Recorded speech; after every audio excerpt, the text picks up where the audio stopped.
Unless you've been living under a rock, you know that the Philadelphia Eagles came out in week 2 against the Minnesota Vikings and got a victory. Wasn't a decisive one or as decisive as the fans wanted, but there were times in this contest where the score it looked a lot more. I mean, it looked accurate, and then the Eagles led up. But we'll look at some observations throughout the match and things that notice that we can also project towards the future, as well as look at some injuries and other things that the Eagles are tinkering about.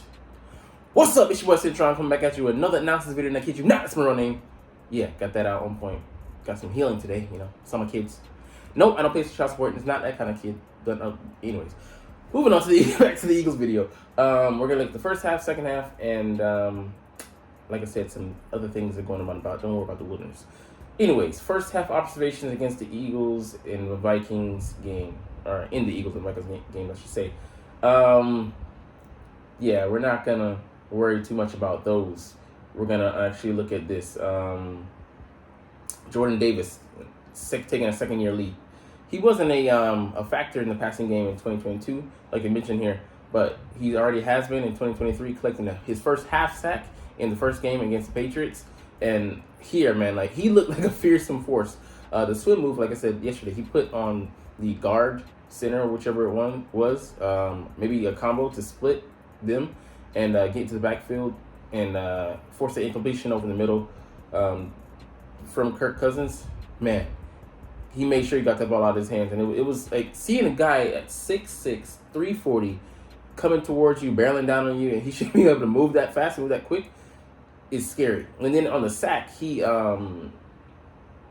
also like got there pretty quick. I mean, if he pushed past the guys, I think he just overpowered the guy and just cut through him, cast him aside, and then went after Cousins.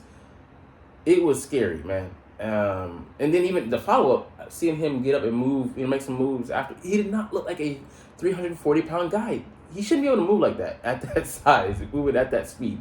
But it's a tremendous upgrade, and we're already seeing some markers and boxes being ticked off for him. He said he wanted to be more of a factor in the passing game. He's already been that. He says, I don't want to just be a gapper, just be a run stuffer. And we can already check our boxes that only thing we need to worry about with him is his conditioning, him not wearing down during the games, which you have seen a little bit of. But, man, if they just keep at it, he just keeps on adding tools to his tool belt, like he said in another article. Watch the fuck out, man. This is a very positive development for the second-year player out of Georgia, who's still only 23 years old. But let's get to some other things. Justin Evans, man, he's been playing 90.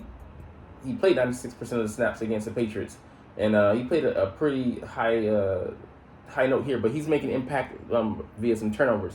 Now he did get sloppy, and he did give up some plays in coverage to the tight end, and he's got to be better at communication on the back end. But overall, this was a much improved effort, and kind of lit some credence to them giving him the starting job. Not least credence, it proves why they wanted him in that position. But I was more doubtful. But the former second-round pick out of Tampa Bay, proven that he was not only worthy of the roster spot, worthy of having a starting role on this Philadelphia Eagles squad.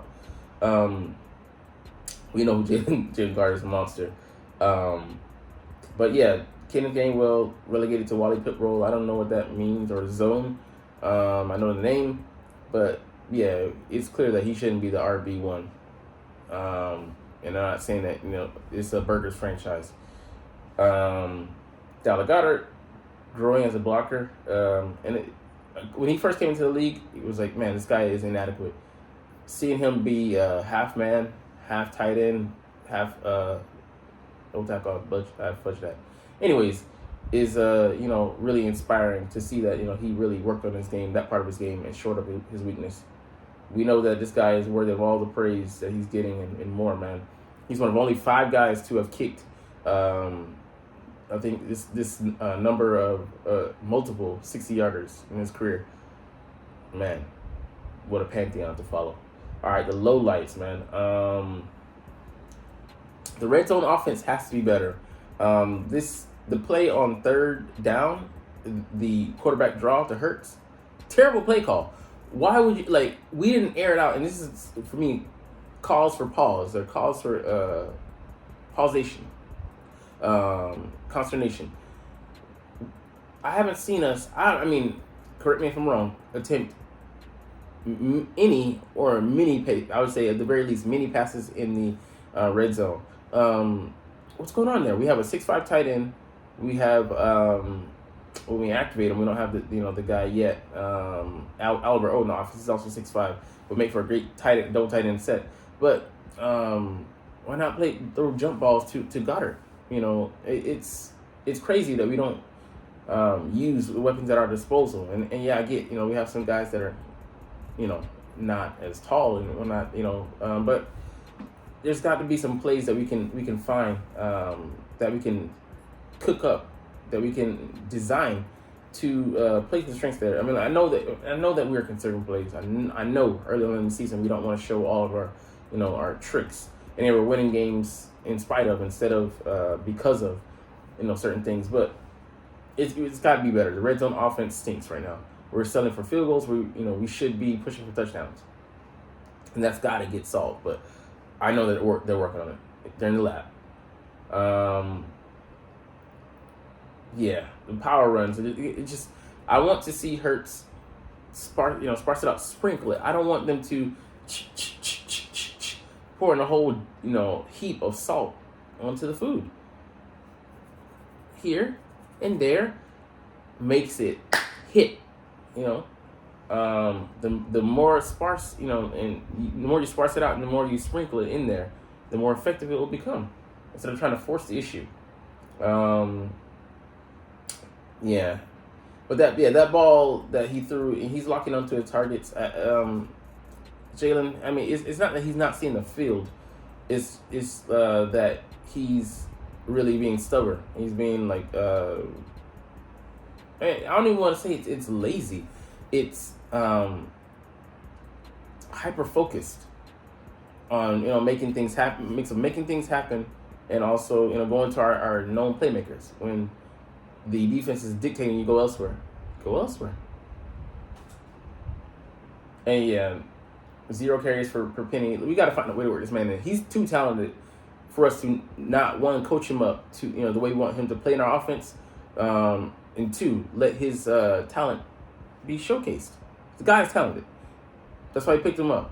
I mean, to let that go to waste, I mean, that's just beyond me. All right, let's get into the second half and then look at some things that we can take away from here. Yeah, man, it's funny. They call him, non-primetime Kirk, because he crumbles in primetime, and the stats just show that. But why is it? Turning the ball over has something to do with it. I know that he has backup guys in there, but maybe it's not him. It's the coordinator pounding the table, chomping at the bit for them to keep those long plays in there. But those come with risk.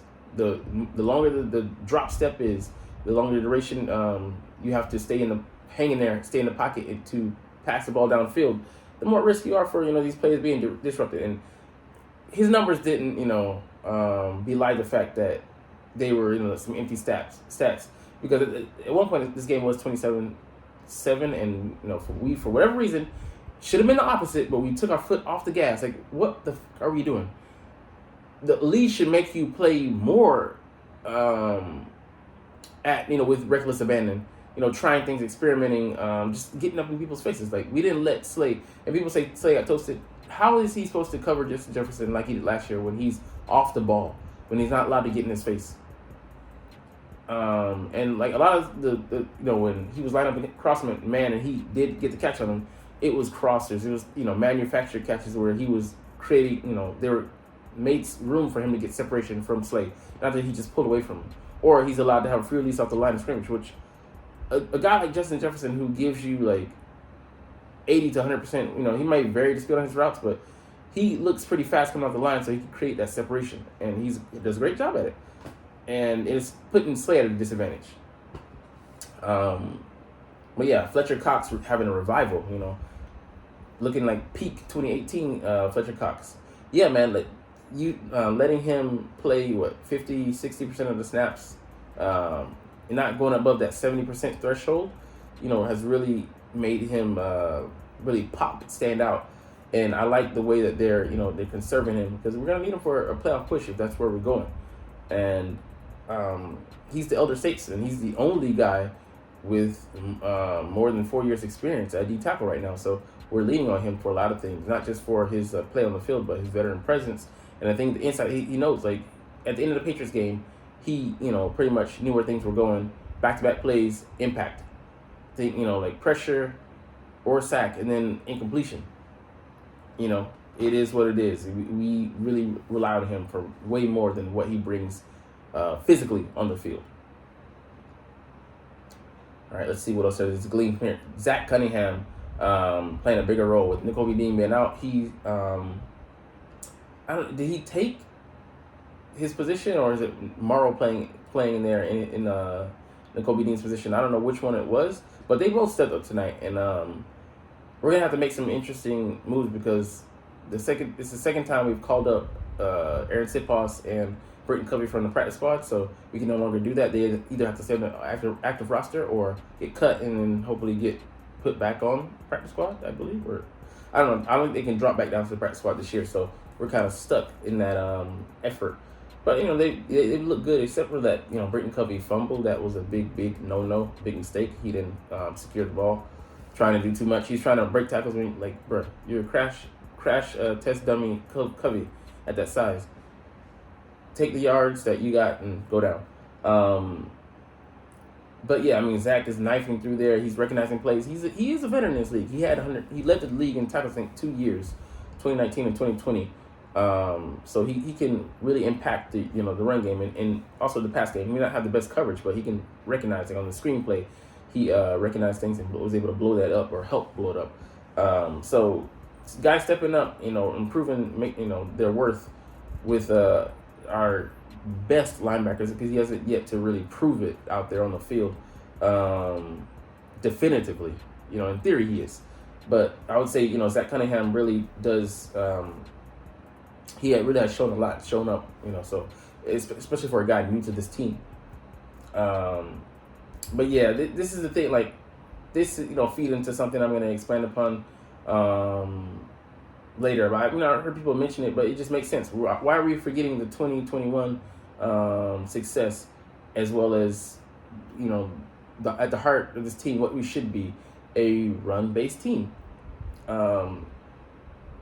and why not put that front and center, and then let the passing game run off of that? Because as we saw in the second half, it's naturally going to matriculate in that direction, where the passing game is going to open up due to the running game.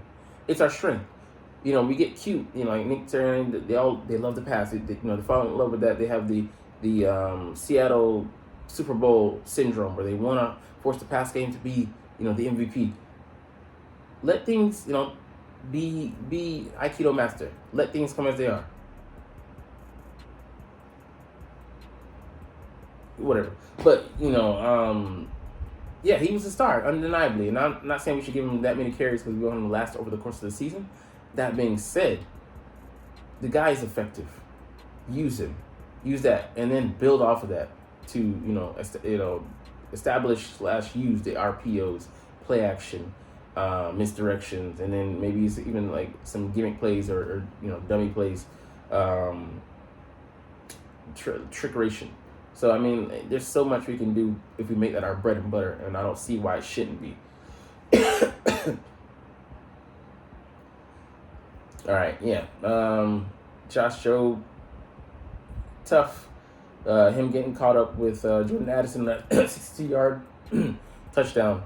Yeah, man, it's unfortunate that he just couldn't make the tackle there. But these are lessons learned, and also on the crosser where he didn't follow. Yeah, hopefully they coach him up. But he's only a second-year player. He played outside of those two plays. He played pretty well, but it's those are the ups and downs, and you have to have a quick memory at corner.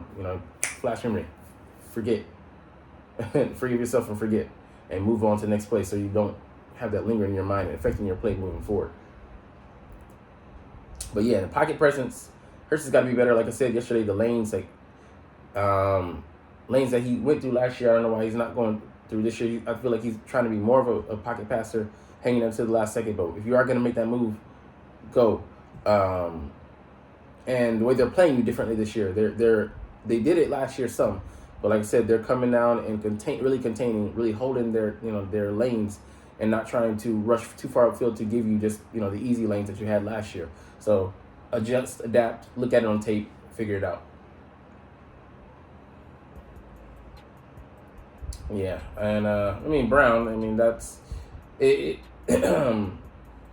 We never want to see it to where you force a guy, and it end up costing us.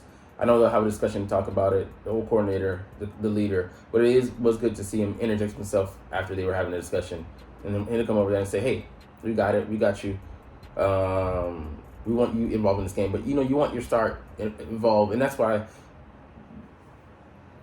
I believe they should have some plays where creative, for them to create separation, scheme up some things like we saw for Justin Jefferson, to manufacture touches for these guys, and in that way, not just keep them happy, but also makes the defense aware. Oh, okay. Oh man. Okay, he's still out there. Oh damn, he's still being effective. He's still that much of a threat. So it takes care of two things.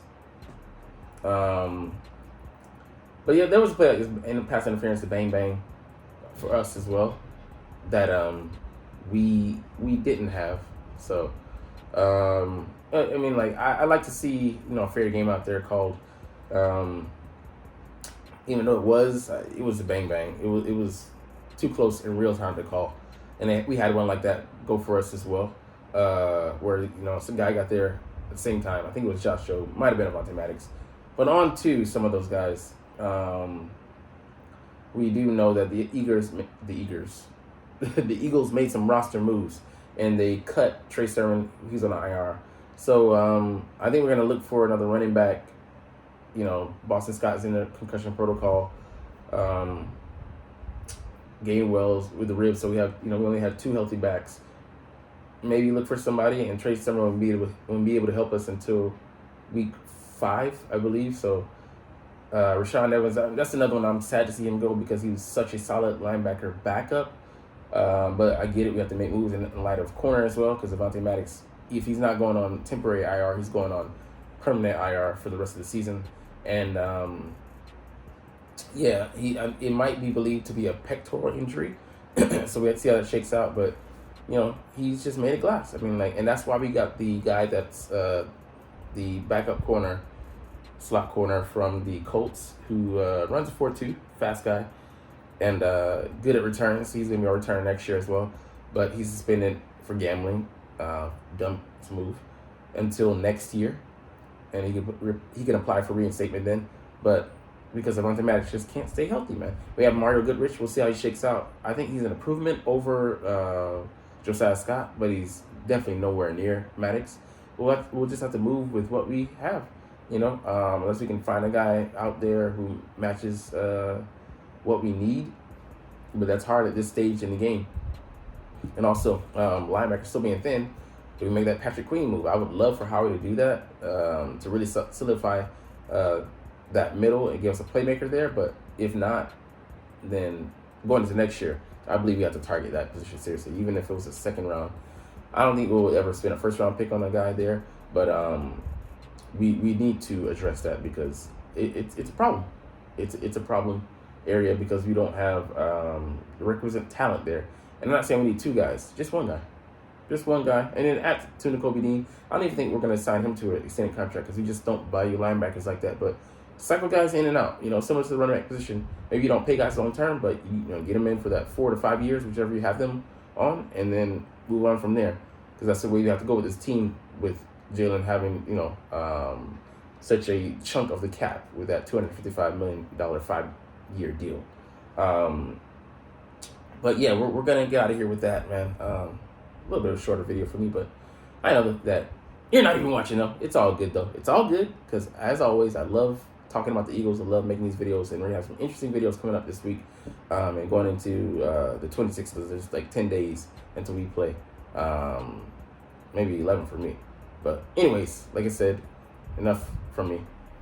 But as always, it's fly Eagles flying. Let's motherfucking go. Like, comment, Share. And subscribe. Thanks for watching. Check me out at Centron Anime, Centron Life, or Centron Laughs, or other social media.